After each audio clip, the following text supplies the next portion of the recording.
Welcome to the Explainer. Today, we're diving into one of the biggest shakeups to India's workforce in decades, a complete reboot of the country's labor laws. So let's just jump right in with the question that's probably on your mind. A massive change to India's labor laws is now officially in effect. And yeah, it could have a direct impact on your monthly salary. But to really get why this is all happening, we've got to rewind a bit and look at the problem the government was trying to fix in the first place. Okay, picture this, a drawer just crammed with 29 different central laws. A lot of them were overlapping, seriously outdated, and honestly, they were built for a totally different economic era. It was a huge headache for businesses trying to comply and just plain confusing for workers. And this really shows you just how complex it was. Before this reboot, companies were trying to navigate this maze of regulations. And because everything was so fragmented, a ton of workers, especially in the informal sector, just fell right through the cracks of the social safety net. So, what was the government's solution? Well, you can think of it as a massive cleanup project, taking that entire messy drawer and sorting it all into just 4 new, streamlined codes. The whole point of these 4 codes is to simplify the rules and get everyone on the same page with common definitions. But here's the most important change. For the very first time, they're extending Social Security protections to millions of workers who were left out before, and that now includes gig and platform workers.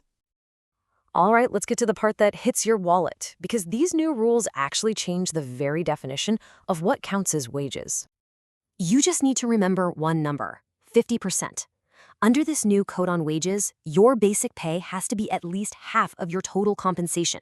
You see, a lot of companies used to keep the basic pay really low and then pack salaries with all sorts of allowances. This usually meant smaller contributions to your retirement savings. Well, that's not allowed anymore. And this right here shows you the central trade-off. A higher basic salary means more of your money automatically goes into your long-term retirement savings, like the Provident Fund, or PF. Now that's fantastic for your future, but in the short term, it could mean a little less cash in your pocket each month. And this brings us right to the heart of the whole debate around these reforms. It's this really delicate balancing act between giving businesses more flexibility while also making sure workers have real security. You can see that push and pull playing out right here. On one hand, it's now easier for companies with up to 300 employees to downsize. But on the other hand, the law brings in some brand new protections. For example, temporary workers now get a gratuity payment after just 1 year instead of 5. And gig workers, well, they're finally getting legal recognition. You know, this is a really big deal.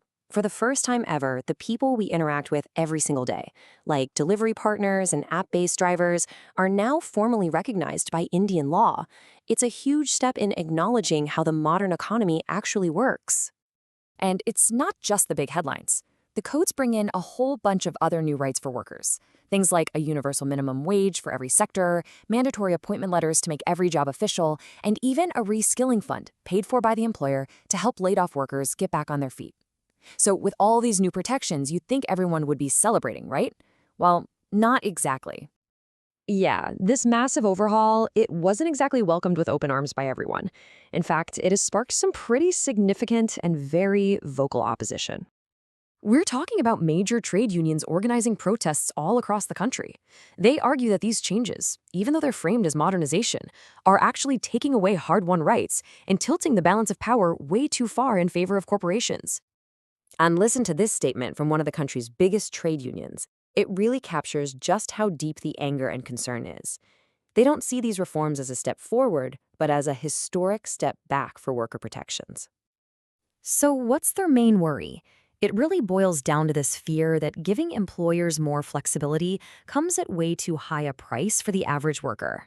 They're worried about weaker job security, less power to negotiate, and making it even harder to go on a legal strike. So you have the codes officially in force, but you also have this really stiff opposition. Where do we go from here? Well, things are a little messy right now.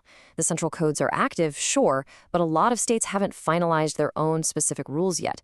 So if you're a business that operates all over the country, you might have to deal with a patchwork of old state laws and new central codes all at once, which, ironically, kind of complicates the whole goal of simplification, at least for now.